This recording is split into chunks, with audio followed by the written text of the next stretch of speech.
मुंबई हातातून जाऊ द्यायची नाही यासाठी ही लढाई आहे. लक्षात घ्या. मी परत परत सांगतोय. महाराष्ट्राची राजधानी जर उपऱ्यांच्या हातामध्ये गेली तर आपल्या हातात महाराष्ट्र राहणार नाही. आता ठाकरे विरुद्ध ठाकरे नसून ठाकरे अधिक ठाकरे आहे ही ताकद आहे. कुठंतरी विरोधी पक्ष सुद्धा कमी पडले. इतकी जमीन कशी काय भुसभुशीत की उमेदवार जे आहेत ते गळाला लागले. 70 ठिकाणी बिनविरोध हे कधी या महाराष्ट्रात किंवा देशात झालं नव्हतं. मृणाल गोरे, अहिल्या रांगणेकर, एस.एम. जोशी सारखा माणूस राजकारणामध्ये होता. पण इतकी मोठी लोकही कधी बिनविरोध निवडून दिले नाहीत लोकांनी. मग हे 60-70 लोक असे कोण लागून गेले की ज्यांना मतदान न होता लोकांनी सभागृहात पाठवलं. मराठी माणूस हा मुंबईतनं हद्दपार व्हायला, कारण तुमची सत्ता होती इतकी वर्ष. मग तुम्ही का त्याला रोखलं नाही? मग तुम्ही बिल्डरांच्या बरोबर हे केलं म्हणून त्याला घरं मिळाली नाहीत. आता सांगितलं जातं BTDचं वगैरे उदाहरण देऊन की तिथं आम्ही म्हाडानी डेव्हलप केलं, तुम्हाला बिल्डर पाहिजे होता. सरकार कोणाचं होतं?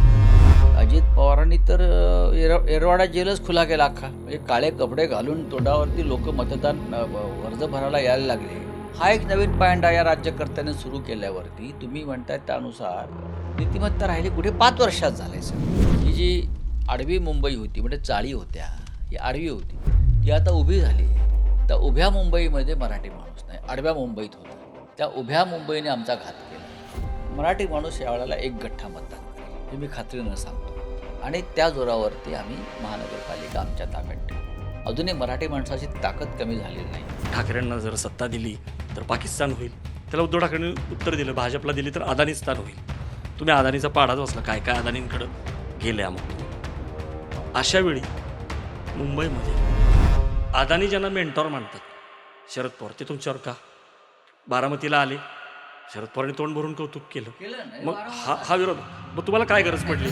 महाराष्ट्राच्या राजधानीत मराठी महापौर होईल हे आम्ही सांगतो. शिवसेनेनं 23 महापौर दिले आतापर्यंत. 23 मुंबईला सगळे मराठी आहे. तडजोडच नाही.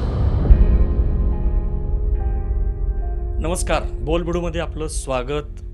महाराष्ट्रामध्ये महापालिकांच्या निवडणुका होत आहेत आणि मुंबई महापालिकेची निवडणूक ही यावेळी अभूतपूर्व ऐतिहासिक असेल असं म्हटलं जातं आहे.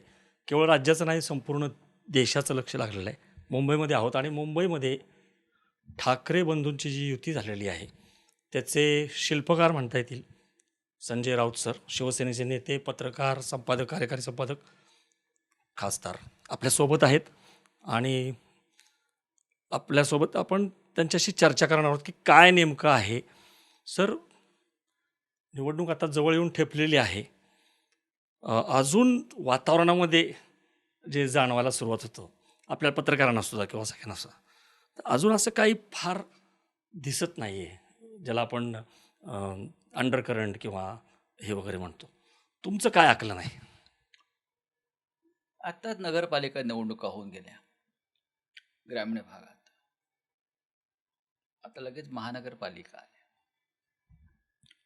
मुळात महानगरपालिका या जवळजवळ 7 वर्षांनी होत आहेत. म्हणजे मधला 3.5 वर्षाचा गॅप जर आपण पाहिला, आणि लोकांचा सध्याच्या राजकारणावरती विश्वास राहिलेला नाही, ही पहिली गोष्ट आहे.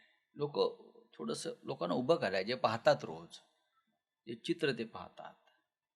पैशाचा वापर असेल ज्या पद्धतीनं चाललं आहे, मतं विकत घेण्याचा प्रकार असेल, भ्रष्टाचार असेल, त्याच्यामुळे लोक व्यक्त होताना दिसत नाहीत.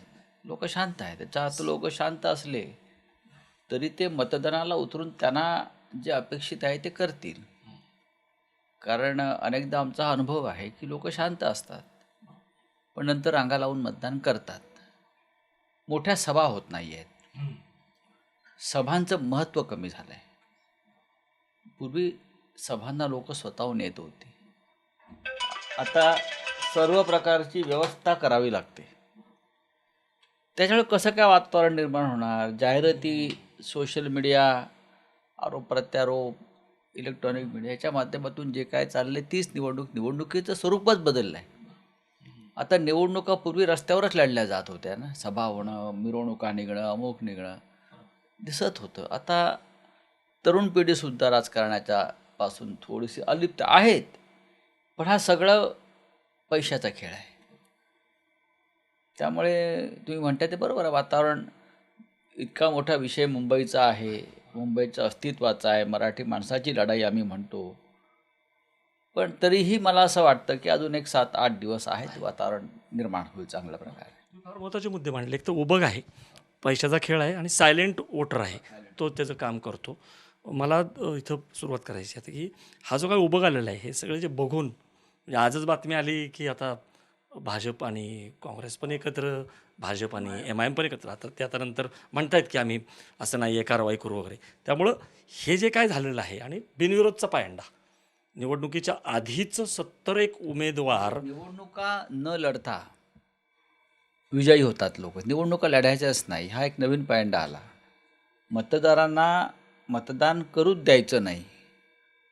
बघा की 70 ठिकाणी बिनविरोध, हे कधी या महाराष्ट्रात किंवा देशात झालं नव्हतं. या मुंबई शहराचं म्हणाल, त्या मुंबईमध्ये जॉर्ज फर्नांडिस महानगरपालिकेत होते. एवढे मोठे नेते होते जॉर्ज फर्नांडिस. मृणाल गोरे, अहिल्या रांगणेकर, मधु दंड होते. हे सगळे लोक महापालिकेमध्ये तत्व, नीतिमत्ता आणि त्यांच्या कामाच्या जोरावर होते. एस-एम जोशीसारखा माणूस राजकारणामध्ये होता. पण इतकी मोठी लोकही कधी बिनविरोध निवडून दिले नाहीत लोकांनी. मग हे 60-70 लोक असे कोण लागून गेले की ज्यांना मतदान न होता लोकांनी सभागृहात पाठवलं, हे सुद्धा लोकांना आवडलेलं नाही. म्हणजे त्या भागातल्या मतदारांचा तुम्ही मतदानाचा हक्कच हिरावून घेतला. जे नवीन मतदार झालेले आहेत, जे प्रथम मतदान करणार होते, तुम्ही त्यांचाही अधिकार आणि हक्क मारलेला आहे. हे सर्व दहशत आणि पैशांचा हा जोर आहे. पण लक्षात घ्या की शेवटी बदल हा होतोच. एक वेळ अशी येते की या सगळ्याचा अंत होतो. हा देश फार मोठा आहे आणि बहुतेक ही त्यांची ही शेवटची निवडणूक असेल अशा पद्धतीची, अशी आम्ही अपेक्षा करतो. महत्त्वाचा मुद्दा म्हणजे 70 ठिकाणी नोटाचा पण अधिकार वापरता येणार नाही आपल्याला, किंवा नोटांमुळे नोटाचा असंही म्हटलं जाते, पण तो भाग वेगळा आहे. पण तुम्ही लोकांचा अधिकारच मारलाय मतदानाचा. याला म्हणतात प्रगल्भ लक्षण आहे. बावनकुळे, फडणवीस म्हणतायत की पण सर, कुठंतरी विरोधी पक्ष सुद्धा कमी पडले. इतकी जमीन कशी काय भुसभुशीत की उमेदवार जे आहेत ते गळाला लागले. ज्या पद्धतीचं राजकारण गेल्या 5-6 वर्षात सुरू झालं आहे, तेवढं कोणीच काँग्रेसनं सुद्धा केलं नाही. सत्तेचा इतका अमाप गैरवापर, सत्तेचा, पैशाचा या देशामध्ये कोणत्याही राजकीय पक्षाने केलेला नाही आहे. आणि ही एक राक्षसी महत्त्वाकांक्षा, अनेक वर्ष निवडणुका झालेल्या नाहीत. त्याच्यामुळे निवडणूक लढणारे, त्यांचे कार्यकर्ते, या सगळ्यांना जी भूक लागली होती, त्या भुकेतून सुद्धा या बऱ्याच गोष्टी घडलेल्या आहेत की आता नाही तर कधीच नाही. कितीतरी मोठ्या प्रमाणात बंडखोऱ्या झाल्या. एवढ्या मोठ्या प्रमाणात बंडखोऱ्या सत्ताधारी पक्षात होत नाही. त्यानंतर लोक रस्त्यावरती येऊन मारामारी करत होते उमेदवारांसाठी. रडारड काय, एबी फॉर्म पळवणं, एबी फॉर्म गिळणं. खून झाले 2 मुंबई परवा हिदायत पटेलला मारलं.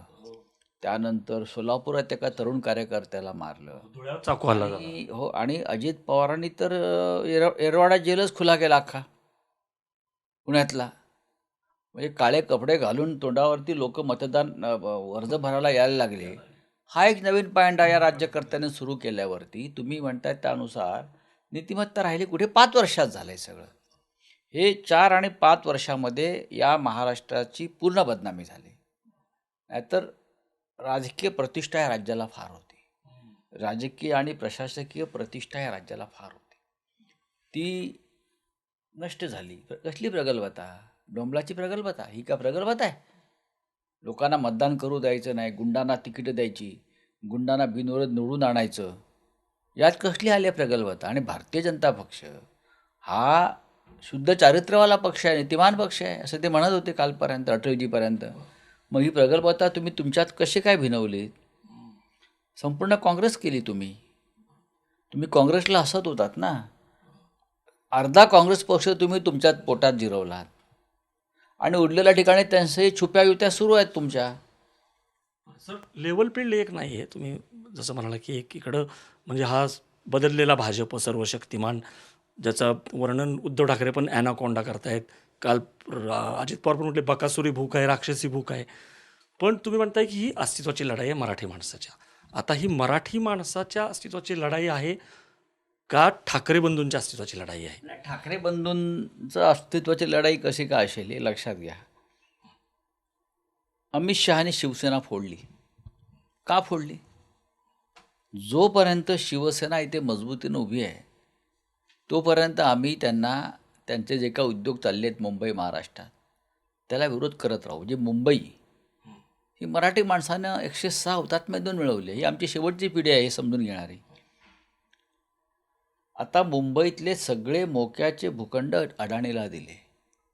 मुंबईमध्ये आपल्याला यापुढे पाय ठेवायला जागा नाही मराठी माणसाला. धारावी असेल, मुंबईतली मिठागरं आहेत, मुंबईतले टोल नाके आहेत, अख्खी मदर डेअरी मुंबईतली, या सगळ्या जमिनी ससून डॉक दिलं काल. अख्खं ससून डॉक त्यांना दिलेलं आहे बरं का. हे सगळं तुम्ही एका उद्योगपतीला देता. याच्यामध्ये मराठी माणूस नाही, मराठी उद्योगपती नाही, मराठी व्यापारी नाही कोणी की ज्यालासुद्धा याचा लाभ होईल या सगळ्या. पण नाही ना, मराठी माणूस यापुढे मुंबईत पाय ठेवू शकत नाही. अशा वेळेला ही लढाई मराठी माणसाचं अस्तित्व तेच म्हणायला पाहिजे ना. मुंबई हे व्यापाराचं केंद्र नक्कीच आहे, आंतरराष्ट्रीय वित्तीय केंद्र आहे, म्हणून मुंबईला महत्त्व आहे आंतरराष्ट्रीय स्तरावरती. याचा अर्थ असा नाही की ही मुंबई तोडण्यासाठी आणि मुंबई आमच्या महाराष्ट्रातून बाहेर काढण्यासाठी तुम्ही कोणत्याही थराला जाल. आज मुंबईतला प्रत्येक उद्योग, प्रत्येक शासकीय कार्यालय हे गुजरातला हलवलं जात आहे. आम्ही असं म्हणतो की तुम्ही गुजरातमध्ये नवीन मुंबई निर्माण करा ना. चोरताय कशाला? चोऱ्यामाऱ्या कशाला करताय? या देशामध्ये प्रत्येक राज्यामध्ये अशा मुंबईसारखी शहरं निर्माण व्हायला पाहिजेत. तर तिथे आर्थिक सुबत्ता येईल, नोकऱ्या मिळतील, पर्यटन वाढेल. पण तसं न करता मोदी आणि शहा मुंबईला तोडून गुजरातला जोडण्याचा प्रयत्न करत आहे. अशा वेळेला ज्या मराठी माणसासाठी शिवसेना स्थापन केली बाळासाहेब ठाकरेंनी, त्यांचे जे वारसदार आहेत त्यांनी गप्प बसावं का? त्यांचं काही जात नाही, ते शांत बसू शकतात. पण शिवसेना तुटल्यावर आणि तोडल्यावर सुद्धा उद्धव ठाकरे उभे आहेत, लढत आहेत. आम्ही सगळे लढतो आहोत. राज ठाकरेंनी त्याच्यामुळे म्हणजे मराठी माणसासाठी ते सुद्धा 2 पावलं पुढे आले.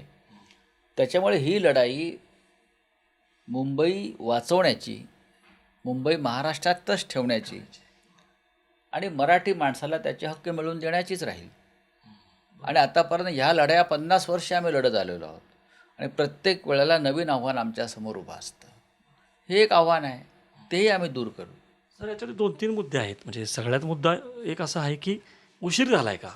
सगळेजण म्हणतात की ठीक आहे, राज ठाकरे आणि उद्धव ठाकरे एकत्र आले वगैरे, परंतु ह्याला उशीर झाला का? 2009ला आले असते तर चित्र वेगळं आलं असतं.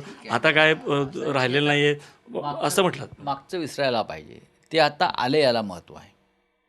संकट बघून ते आले. मुंबईवरचं, महाराष्ट्रावरचं, मराठी माणसावरचं संकट बघून आले ते. तेव्हा त्यांचे विषय वेगळे होते, आता विषय वेगळा आहे. ते एकत्र आले.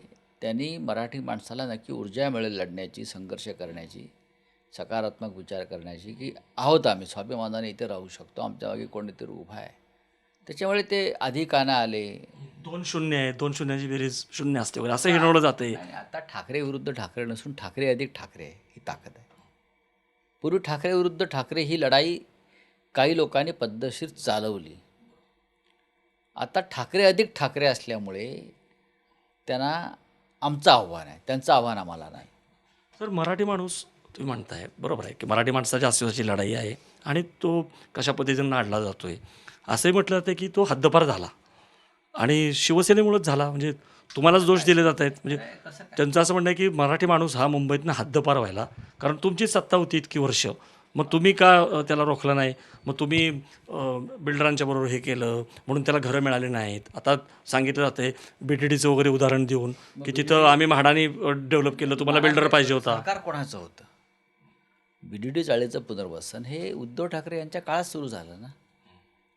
मुंबईमध्ये झोपडपट्टी पुनर्वसन योजना म्हणजे झोपडपट्टीतल्या मराठी माणसाला घर मिळालं पाहिजे, ही आत्ताही SRAच्या नावानं सुरू आहे.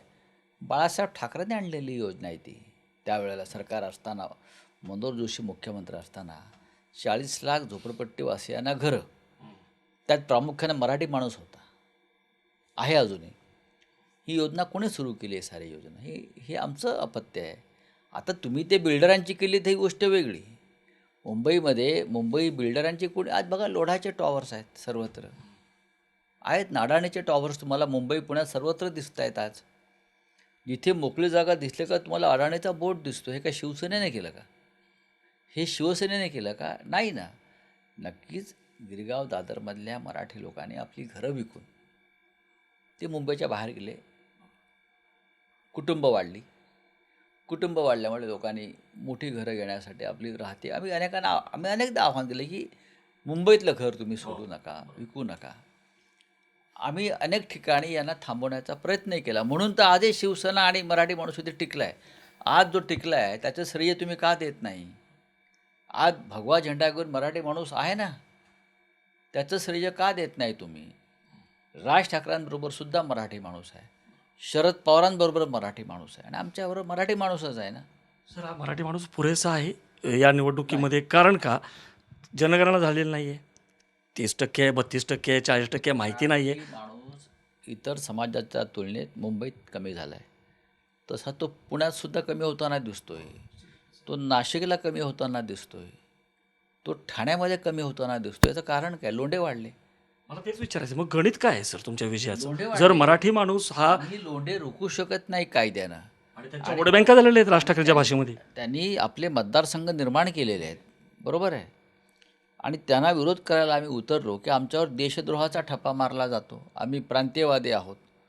पण प्रत्येकाने आपापले प्रांत सांभाळायचे आणि आम्ही आमचा प्रांत सांभाळायला गेलो की आमच्यावर देशद्रोहाचा शिक्का मारायचा आणि आम्हाला तुरुंगात टाकायचं. हे यापुढे चालणार नाही. यासाठी ही निवडणूक आहे. ही जी निवडणूक आहे ही ते सांगण्यासाठीच आहे. मुंबई महानगरपालिका मराठी माणसाच्या हातात असणं म्हणजे महाराष्ट्राच्या चाव्या हातात असण्यासारखं आहे. आज मुंबईमध्ये काय फक्त मुंबईकर किंवा कोकणातले लोक राहतात? पश्चिम महाराष्ट्रातला मोठा वर्ग इथे आहे, मराठवाड्यातला मोठा वर्ग आहे, विदर्भातला मोठा वर्ग इथे आहे, अख्खा मिनी महाराष्ट्र पण आणि मिनी भारत पण आहे. सगळं आहे. मुंबई महाराष्ट्राची राजधानी म्हटल्यावरती आमची अपेक्षा आहे की जास्तीत जास्त मराठी लोकांनी इथे येऊन वास्तव्य करावं. मराठी जर ते लोंढे येत आहेत त्याला उत्तर मराठी माणसाच्या लोंढ्याने दिलं पाहिजे ना. पण ते येत आहेत. पण ते कुठे राहत आहेत? ते ठाण्याच्या पलीकडे जात आहेत, ते वसई विरारला जात आहेत, ते अंबरनाथला जात आहेत. आता जे टॉवर्स उभे राहत आहेत मोठे मोठे, आम्ही त्याच्यामध्ये सर्वेक्षण करतो की त्या टॉवर्समध्ये 100 मोठे फ्लॅट आहेत, त्यात मराठी किती आहेत? आम्ही निराश होतो. ही जी आडवी मुंबई होती म्हणजे चाळी होत्या, ही आडवी होती, ती आता उभी झाली. त्या उभ्या मुंबईमध्ये मराठी माणूस नाही, आडव्या मुंबईत होता. त्या उभ्या मुंबईने आमचा घात केला. बरोबर. पण सर मला सांगा, ही ठाकरे अधिक ठाकरे किंवा मराठी मतांची जी बेरीज आहे ती पुरेशी होत आहे असं तुमचं म्हणणं आहे. पण त्यावेळी वजाबाकी जी होती आहे, म्हणजे अनेकांचं म्हणणं आहे की उद्धव ठाकरे यांचं हिंदुत्व वेगळं आहे नाही. किंवा त्यांचं जे मी मुंबईकर जे उत्तर भारतीय हे भारतीय जनता पक्षाचा हा त्यांनी जे काय किंवा राज ठाकरे एकत्र आल्यामुळं जी तुमची मतं आहेत उत्तर भारतीयांची किंवा ह्याची ती कमी, किंवा काँग्रेस आता नाही आहे त्यामुळं मुस्लिम मतं जी आहेत जी उद्धव ठाकरेंकडं आली, दिसलं होतं लोकसभेला आणि राज्यसभेला त्यांचं सर्वसमावेशक हिंदुत्व बघून जो फॅक्टर म्हटलं जातं मराठी आणि मुस्लिम, हां, तो पुरेसा आहे का? मुस्लिम मतं काँग्रेस वंचितमुळं गेलेले आहेत का? आणि राज ठाकरेंच्यामुळं उत्तर भारतीय पण दुरावलेले आहेत का? बघा, उत्तर भारतीयांची मतं आम्हाला आतापर्यंत मिळत आली आहे मुंबईत. गेल्या काही निवडणुकामध्ये नक्कीच मुस्लिमांची मतं आमच्याकडे सरकलेली आहेत. भारतीय जनता पक्षाकडे एक गठ्ठा गुजराती, मारवाडी, जैन समाजाची मतं आहेत असं आमचं आकलन आहे. पण मुंबईतल्या जुन्या गुजराती बांधवांनी आम्हाला सातत्यानं मतदान केलं आहे. जो परंपरेनं शिवसेनेला मतदान गिरगाव दादर भागात करत आला गुजरातीच आहे, ते आम्हाला मतदान अजूनही करतात. हा आम्ही जे काही सर्वे करतो त्यात आम्हाला ते दिसतं आहे. मराठी माणूस यावेळेला एक गठ्ठा मतदान करेल हे मी खात्रीनं सांगतो. आणि त्या जोरावरती आम्ही महानगरपालिका आमच्या ताब्यात ठेवू. अजूनही मराठी माणसाची ताकद कमी झालेली नाही आहे, विखुरला आहे तो. पण आता आम्ही एकत्र आल्यामुळे त्याच्या मनामध्ये आशेचा किरण निर्माण झाला आहे. आणि जो कुंपणावरचा मराठी माणूस आहे, मुंबई, ठाणे, कल्याण, डोंबिवली, ज्याला आम्ही MMR रिजन म्हणतो, ज्यात 9 महानगरपालिका आहेत, त्या रिजनमध्ये नवी मुंबई, मीरा भाईंदर, इकडला मतदार मोठ्या प्रमाणात शिवसेनेच्या आणि मनसेच्या मागे उभा राहील. पण जर तुम्ही सगळं जे फोकस आहे तो मुंबईवरतीच केंद्रित केला आहे, त्यामुळं ठाणे असेल, पुणे असेल, नाही, नाही, ठाण्यात पिंपरी काम चिंचवड करतायत, असेल, आमचे कार्यकर्ते काम करतायत. पण मुंबई हातातून जाऊ द्यायची नाही यासाठी ही लढाई आहे, लक्षात घ्या. मी परत सांगतोय, महाराष्ट्राची राजधानी जर उपऱ्यांच्या हातामध्ये गेली तर आपल्या हातात महाराष्ट्र राहणार नाही.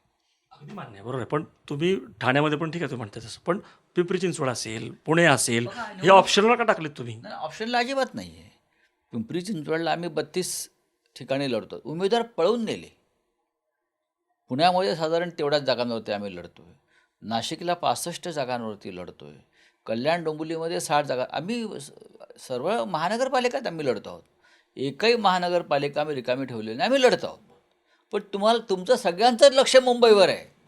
मीडियाचंही लक्ष संपूर्ण देश मुंबई में क्या होगा, मुंबईत काय होईल, तो पुण्यात काय होईल, जळगावला काय होईल, धुळ्यात काय होईल, ह्याकडे लक्ष नाही. नाशिकला काय होईल, किंवा अमरावती महानगरपालिका आहे, चंद्रपूर महानगरपालिका आहे, अकोला महानगरपालिका आहे, कोणी त्याच्यावरती फार विचार करणार नाही. या निवडणुका येतील जातील, लेकिन मुंबई में क्या हो रहा है. सोन्याची कोंबडी आहे मुंबई. आतापर्यंत 25 वर्ष अंडं देत होती. देशाच्या आर्थिक राजधानीवर कोणाची सत्ता राहील ह्याच्याकडे अख्ख्या देशाचं लक्ष आहे. सर, एक मला विरोधाभासाकडे लक्ष वेधायचं आहे की इकडनं आलं की ठाकरेंना जर सत्ता दिली तर पाकिस्तान होईल. त्याला उद्धव ठाकरेंनी उत्तर दिलं, भाजपला दिली तर अदानीस्तान होईल. तुम्ही अदानीचा पाडाच वाचला, काय काय अदानींकडं गेले अमुक तमुक. मग अशा वेळी मुंबईमध्ये अदानी ज्यांना मेंटॉर मानतात, शरद पवार, ते तुमच्यावर का?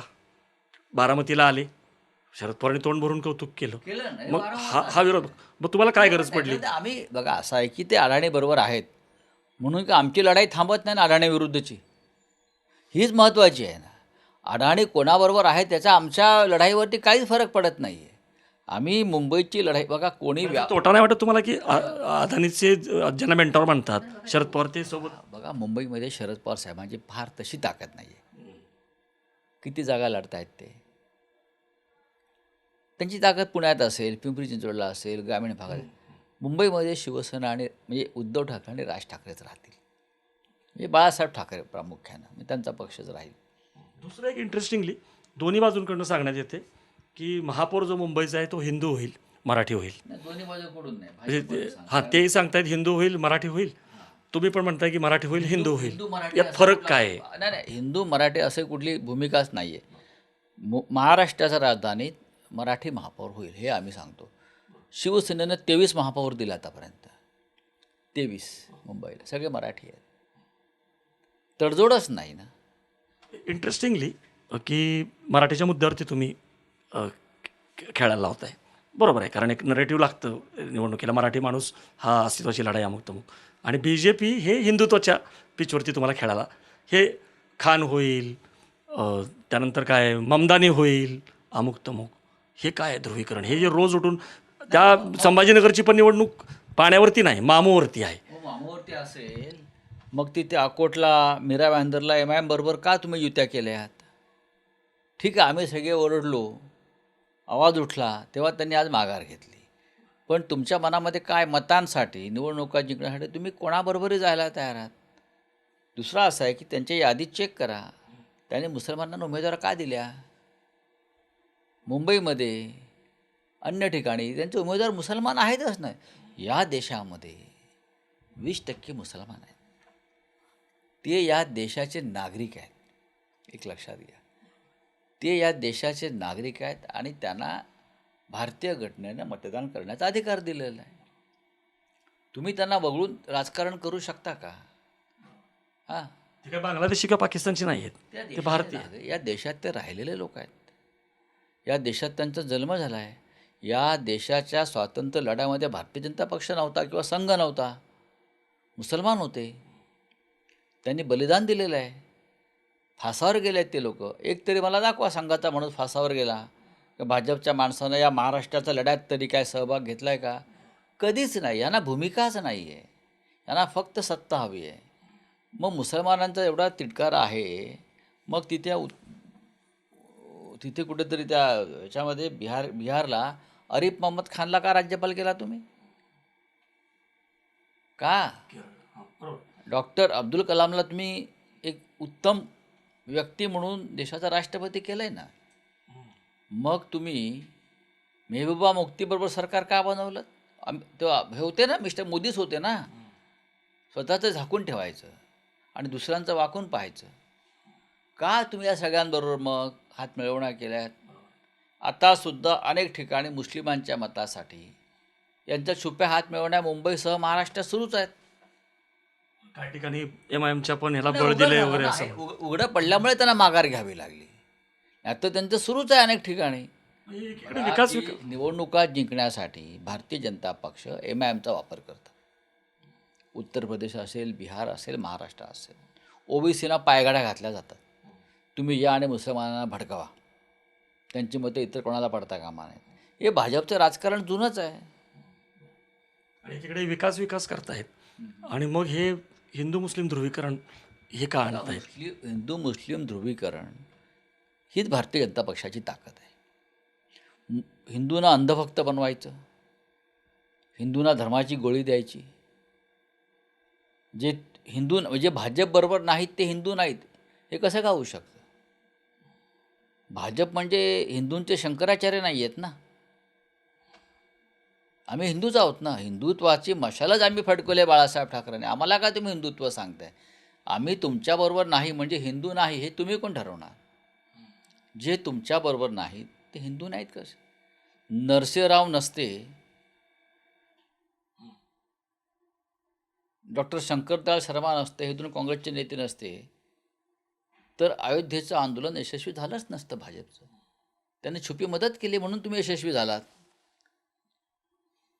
देवेंद्र फडणवीस म्हणतात मी विकासावरती बोलेन, मी फक्त नाही तसं विकासावर बोलतात असं वाटत नाही. ते किंवा विकास करतायत असंही वाटत नाही काही. हां, बोलतात, घोषणा खूप करतायत. ते घोषणा सम्राट आहेत त्या बाबतीमध्ये. हां, ते म्हणतात उद्धव ठाकरेंनी विकासावरती बोलावं, 1,000 रुपये द्यावेत. ते 1,000 रुपये माझ्याकडे अजून आहेत. उद्धव ठाकरे पण विकासावरती बोलत नाही. असं आहे की नरेंद्र मोदींचे ते चेले आहेत. नरेंद्र मोदींनी किती विकास केला आहे? घोषणा फार करतात. फडणवीस त्यांचे चेले आहेत. गुरु तैसा चेला. केलं काय? काँग्रेसच्याच योजनांची नावं बदलली, आपल्या नावानं केली. दीनदयाळ उपाध्याय, श्यामाप्रसाद मुखर्जी योजना सगळ्या काँग्रेसच्या आहेत. आधीच्यासारखं तुम्ही काय केलं नव्यानं? इमारतींची नावं बदललीत.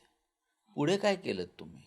महाराष्ट्रात तुम्ही काय एक लाडकी बहीण ही पगारी मतदार त्यांनी ठेवलेले आहेत महिला. लाडक्या बहिणींना रोजगार द्या, चांगलं काम द्या, त्यांना महिन्याला 15,000-20,000 रुपये पगार मिळेल अशा नोकऱ्या द्या. 1,500 रुपये देऊन त्यांना तुम्ही परावलंबी केलेलं आहे ना. कशा करता देताय तुम्ही? मला सांगा, मगाशी तुम्ही असं म्हणाला की तरुण जो आहे मुंबईतला किंवा जेन झी वगैरे तो आहे, नाही असं नाही, तर तो आकर्षित होईल यासाठी आपण काय करताय? बघा, आमची पिढी जी होती ही तरुण होती तेव्हा बाळासाहेब ठाकरेंच्या मागे उभी राहिली. आम्ही तुरुंगात गेलो, वारंवार संघर्ष केला, रस्त्यावर आम्ही मार खाल्ला. एका ध्येयाने केला आम्ही की मराठी माणसासाठी आपल्याला हा लढा द्यायचा आहे. आज तरुण पिढीपुढे कोणते ध्येय नाही. जो पक्ष मला रोज त्यांच्या घोषणा देण्यासाठी, मत देण्यासाठी पैसे देईल त्याच्या मागे मी उभा राहीन. कारण तो बेरोजगार आहे. काश्मीरमधला तरुण वर्ग हातात दगड घेतो कारण त्याला त्याचे 100 रुपये मिळतात, कारण तो बेरोजगार आहे. आम्ही त्यांना दहशतवादी म्हणतो, पण त्यांचा ती मजबुरी आहे की त्यांना पोटा पाण्यासाठी कोणीतरी पैसे देतं अशा प्रकारे, आणि ते करतायत. हे आता उघड झालं आहे. महाराष्ट्रात तेच आहे. भारतीय जनता पक्षाचा झेंडा घेऊन जे रस्त्यावर दिसत आहेत ते सगळे बहुसंख्य पगारी आहेत, रोजंदारीवर आहेत. आम्ही पूर्वीचा भाजपा मुंडे सायकलवर फिरताना पाहिलेत आम्ही. रावसाहेब दानवे आमचे कार्यकर्ते. आता त्या ध्येयाचे कार्यकर्ते तुम्हाला नाही मिळणार सुद्धा नाहीत. सर, जसं तुम्हाला राज आणि उद्धव यांना एकत्र आणण्याचं श्रेय दिलं जातं, दुसरीकडं शिवसेनेमध्ये जी फूट पडली त्याचं अपश्रेय पण तुम्हाला दिलं जातं. म्हणजे अनेक जण म्हणतात की संजय राऊतांमुळं तुम्हाला हिणवलं जातं, सकाळच्या भोंग्यामुळे ही युती तुटली वगैरे, अमुक तमुक. तर एकनाथ शिंदे फॅक्टर, त्यांचं असं म्हणणं आहे की स्ट्राईक रेट माझा जास्त आहे, त्यांना बघा आता जागासुद्धा जवळपास 90 दिल्या, म्हणजे अखंड शिवसेना असताना 84 जागा जिंकल्या होत्या, त्याच्या जास्त. शिंदे फॅक्टरबद्दल काय म्हणणं आहे तुमचं? मग आम्ही तो फॅक्टर मानत नाही. तो अमित शहाचा पक्ष आहे. शिंदेचा पक्ष हा अमित शहाचा पक्ष आहे. अमित शहाची ती कंपनी आहे, सिस्टर कंपनी आहे, असं मी नेहमी म्हणतो. काय शिंदेचं कर्तबगारी आणि कर्तृत्व आहे की ज्याला शिवसेना त्याची झाली. शिवसेनेला जन्माला बाळासाहेब ठाकरेंनी घातलं. बाळासाहेब ठाकरेंनी सूत्र नेतृत्व उद्धव ठाकरेंना दिलं. उद्धव ठाकरेंच्या नेतृत्वाखाली 2दा सरकार आलं. तरुण वर्ग त्यांच्या पाठीशी आहे. तुम्ही घाबरून कारवाईला भाजपात गेलात. तुम्हाला सगळ्यांना ब्लॅकमेल केलं अमित शहाने, फडणवीसाने. आणि एक त्याने पॅटर्न केला, 40 आमदार घेऊन या, पक्ष आणि चिन्ह तुम्हाला देतो. अजित पवारांचं तेच झालं, इथे तेच झालं, तिथे रामविलास पासवानच्या बाबतीत पण तेच झालं. हा अमित शहाने एक राजकारणात पॅटर्न निर्माण केला, पक्षच तुम्हाला देतो. निवडणूक आयोग त्यांचा, सुप्रीम कोर्ट त्यांचं, न्याय कुठे मिळतो आहे? कोर्टामध्ये 4 वर्ष हा खटला चालू आहे. 5 निवडणुका झाल्या. आता तारीख काय दिली तर महापालिका निवडणुकांच्या निकालानंतर दिली. म्हणजे या देशात लोकशाही टिकूच नाही. आमच्यासमोर कोणी विरोधक उभा राहू नये, हे अमित शहाचं धोरण आहे. आणि अमित शहा जोपर्यंत आहे तोपर्यंत शिंदे आहे. कुणी अमरपट्टा घेऊन आलेला नाही ना. आणि निकाल यासाठी लांबवला जातो आहे की भारतीय संविधानानुसार, संविधानातल्या 10th शेड्यूलनुसार पक्ष आणि चिन्ह त्यांना आम्हाला द्यावंच लागेल, हे त्यांना माहिती आहे सुप्रीम कोर्टला. म्हणून ते फक्त लांबवत आहेत, पण त्यांना निकाल द्यावा लागेल. हे पहा तुम्ही. काही जणांचं म्हणणं आहे की शिंदे यांची उपयुक्तता काय आहे, तर नरेंद्र मोदींना ते हवे होते यासाठी की ठाकरेंना संपवण्यासाठी त्यांचा पक्ष, आणि शहांना ते हवे आहेत की फडणवीस जे आहेत ते कदाचित म्हटलं जातं आहे की पुढं 2029 नंतर मोदी जर समजा राजकीय पटलावरनं पायउतार झाले तर तेव्हा त्यांच्या विरोधात वापरण्यासाठी. हे तुम्हाला पटतंय का की शिंदे शहांना आणि मोदींना वेगवेगळ्या कारणांसाठी हवे? नाही, पडद्यामागे ह्या हालचाली सुरूच आहेत ना. पण एक लक्षात घ्या, अमित शहा मोदीनंतर अमित शहा प्रधानमंत्री कधीच होऊ शकणार नाही, कधीच नाही. भारतीय जनता पक्षामध्ये प्रचंड मंडाळी होईल. अमित शहाना का करावा प्रधानमंत्री कोणी नाही. मोदी आजचा एक खांबी डोलारा मोदींवरती उभा आहे. मोदी या चेहऱ्यावरती उभा आहे. मोदींनी जे काय गारुड केला आहे, जी काय भांग पाजली आहे लोकांना हिंदुत्वाची, याची, धर्माची, त्याच्यावरती उभा आहे. अमित शहा हे काय नेते नाहीत, हा काय चेहरा नाही. भारतीय जनता पक्षातच मोठं वंड होईल त्यावेळेला.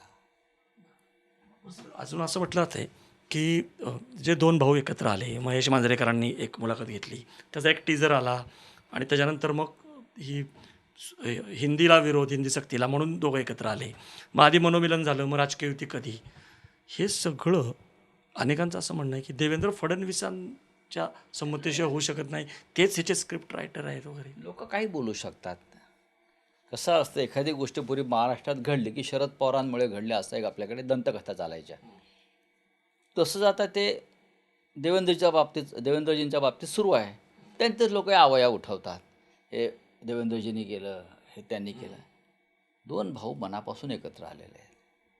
शेवटी त्यांच्या किंवा जे असं म्हटलं जातं की नाराजी पण आहे ह्याच्याबद्दल, म्हणजे शेवटाकडे येतो मुलाखतीच्या मी, की ही युती झाली पण अनेक जण नाराज पण आहेत. मनसेमध्ये पण अनेक जण नाराज आहेत. आता अनेक जण गेले, धुरी वगैरे गेले किंवा काय, किंवा अनिल परब किंवा वरुण सरदेसाई यांचाही वाद झाला वगैरे. हे काय आहे नाराजीचं प्रमाण? आघाडी आणि युती झाली की फायदाही होतो आणि नुकसानही होतं. आता काय ते भाजपा, शिंदे गट, अजित पवारच्या युतीमध्ये अनेक कार्यकर्त्यांवरती अन्याय झाला. मूळच्या वॉर्ड इतरांना सुटतात, कार्यकर्ते काम करत असतात. तसं आमच्याकडे झालेलं आहे. आमचे काही जागा मनसेला सुटल्या, कार्यकर्ते नाराज होतात. सगळ्यांना एकाच वेळेला खुश नाही ठेवता येत. अशाला प्रश्न पडतो, तुमची निष्ठा पक्षावरती आहे की तिकिटावर आहे? तुम्हाला संधी मिळायला पाहिजे सगळ्यांना. आम्हाला बाळासाहेब ठाकरेंनी दिली, मिळाला पाहिजे. पण कधी कधी ते एखाद्या वेळेला शक्य होत नाही, तेव्हा थांबायचं असतं. पेशन्स. राजकारणामध्ये संयम महत्त्वाचा असतो. संधी मिळत असते प्रत्येकाला. जसे ठाकरे बंधू एकत्र आले तसे पवार आता ऑलमोस्ट एकत्र आल्यात जमायत. शरद पवार आणि हे फार गाजावाजा न करता आणि आत्ता अजित पवार जे काही करतायत अनेकांचं असं म्हणणं की नुरा कुस्ती आहे, म्हणजे ते वाभाडे काढतायत. अगदी पुणे पिंपरी चिंचवडमध्ये जे काही चाललेलं आहे. ही चांगली गोष्ट आहे. शरद पवारांचं श्रेय आहे ना हे, की शरद पवारांनी फडणवीसांच्या आणि मोदीच्या जवळच्या एका माणसाला त्यांच्याच घरात त्यांनी फोडला, त्याला परत आणून त्याला त्यांच्यावर सोडलं ना. म्हणजे जे काय अजित पवार बोलतायत, उपमुख्यमंत्री पदावर राहून, भाजपबरोबर राहून, शिंदेबरोबर राहून, हे दुसरं कोणी बोलत नाही आहे त्या भागात. याचं श्रेय मी शरद पवारांना देईन. शेवटी काय सांगाल? अवघे आता 5-6 दिवस राहिलेले आहेत. तुम्ही जसं म्हणाला की भयंकर उबग आलेला आहे. या निवडणुकीमध्ये फार उत्साह पण नसतो लोकांचा. मतदानाची टक्केवारी माहीत नाही आपल्याला किती होणार आहे, लोक बाहेर पडणार आहेत की नाहीत. आणि जे काही बिनविरोधचा पायंडा असेल, पैशाचा सगळा खेळ असेल किंवा हे जे काही विचारधारेचं काहीच राहिलं, कोण कोणावर जाईल याची काही गॅरंटी नाही आहे. तरी पण शेवटचं तुमचा टेक काय? बघा, 70 लोक बिनविरोध आले, पण मुंबईमध्ये लागण लागली नाही. मुंबई स्ट्रॉंग आहे. मुंबईचा मतदार मनानं स्ट्रॉंग आहे, मजबूत आहे. तो वाट बघतोय निवडणुकीची. आणि ज्या अर्थी आम्ही मराठी माणसाचे प्रतिनिधी आहोत, आम्ही अधिकृत प्रतिनिधी आहोत मराठी माणसाचे इकडल्या. ब्रँड आहे. बाळासाहेब ठाकरेंनी त्यासाठी शिवसेना काढली. आम्हाला पूर्ण खात्री आहे की मराठी माणूस हा ठाकरेंच्याच मागे उभा राहणार आहे.